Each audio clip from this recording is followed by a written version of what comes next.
Allahın salamı, rəhmət və bərəkəti olsun əli aşiqlərinə. Bu günlərim sizə bir ibrətamiz bir söhbət eləyəcəm.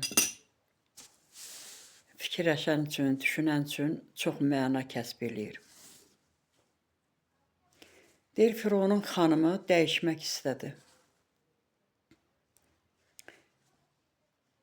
Dəyişdi ki, Behişt xanımlarının birincisi oldu. Birincilərindən biri oldu.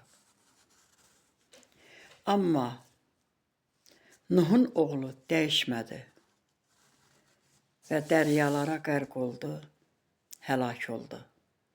Gələcək nəsil üçün ibrət oldu, ibrət dərsi oldu.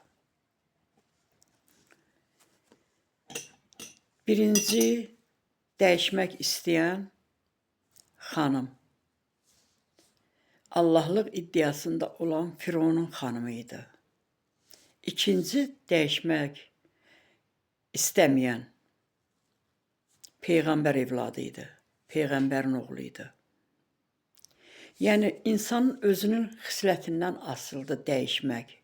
Heç kimi məcbur eləyə bilməz. İstəsə dəyişər də, istəsə dəyişməz də. Amma dəyişən insanların aqibəti xeyirli olur inşallah. Sağ olun, salamat qalın. Peyğəmbər və onun pak əhl-i beytinə salavat göndərək. Allahümmə səlli əla Muhammedin və ali Muhammed əccil fərəcəhə və şərifə.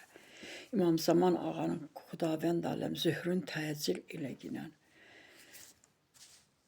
İndi